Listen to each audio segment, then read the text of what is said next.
এমন অনেক সময় হয়ে থাকে যখন ফ্রিজে বেল পেপার বা ক্যাপসিকাম ছাড়া আর কিছু সবজি থাকে না, অথবা কোনো কোনো দিন এমনও হয় যে রান্নাঘরে যেতে ভালোই লাগে না, মনে হয় কতক্ষণে রান্নাটা ছেড়ে বেরিয়ে আসবো। আর সেই সব দিনের জন্য আজকে নিয়ে হাজির হয়েছি এমন একটা রেসিপি যেটা মাত্র 10 মিনিটে আপনারা তৈরি করে নিতে পারবেন। আজকে তৈরি করবো রেস্টুরেন্ট স্টাইল বেল পেপার দহি মশালা, যেটা গরম রুটি, পরোটা, পোলাও, ফ্রাইড রাইস অথবা জিরা রাইসের সঙ্গে খেতেও কিন্তু ভীষণই ভালো লাগে।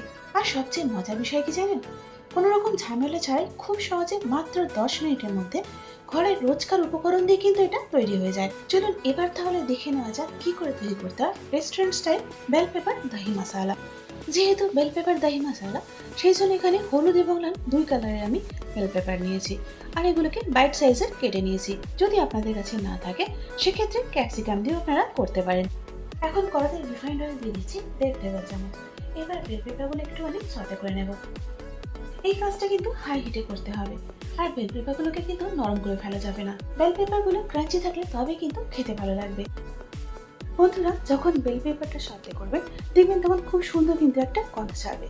যাই হোক, হাই হিটে আমি 5 মিনিট মতো এটাকে সতে করে নিয়েছি। এবার কিন্তু নামিয়ে ফেলবো। এখানে আমি 1.5 কাপ দই নিয়েছি।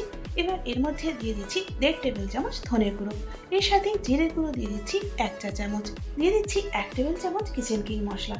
এবার দিয়ে দিচ্ছি 1 চা চামচ হলুদ গুঁড়ো, এর সাথে ঝালের জন্য দিয়ে দিচ্ছি 1.5 চা চামচ লঙ্কার গুঁড়ো। এখন গোলমরিচ গুঁড়ো দিয়ে দিচ্ছি 1 চা চামচ, এর সাথে কাশ্মীরি মির্চ পাউডার দিয়ে দিচ্ছি 1 টেবিল চামচ।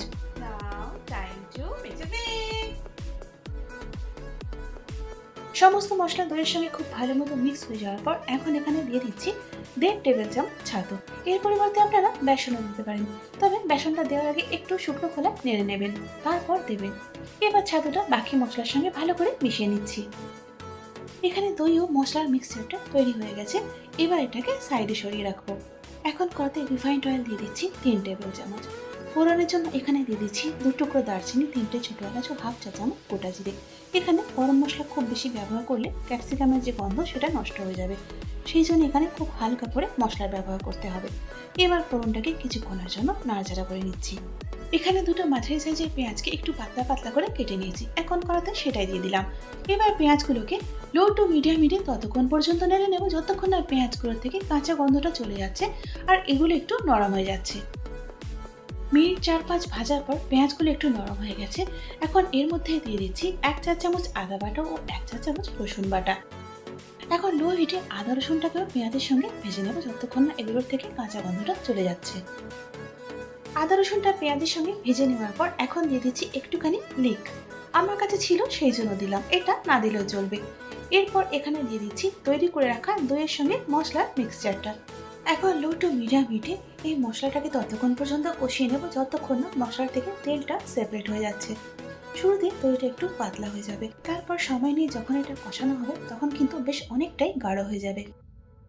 লো ফ্লেমে প্রায় 7-8 মিনিটের মতো মশলাটা কষিয়ে নেওয়ার পর দেখুন মশলাটা আগের থেকে অনেকটাই শুকনো হয়ে এসছে, আর সাইড থেকে একটু একটু তেল ছাড়তেও শুরু করে দিয়েছে। এবার এর মধ্যে দিয়ে দিচ্ছি হাফ কাপ জল। এতে কিন্তু খুব বেশি জল দেওয়ার প্রয়োজন নেই, কারণ এটা একটু মাখামাখাই হয়। জলটা দেওয়ার পর মশলাটা এখন জলের সঙ্গে ভালো করে মিশিয়ে নিচ্ছি, তবে অবশ্যই এই সময় গ্যাসের ফ্লেমটাকে লোয়ে রাখতে হবে। এখন নুন দিয়ে দিচ্ছি স্বাদ মতো। এখন দিয়ে দিচ্ছি কাসুরি মেথি পাউডার 1 চা চামচ।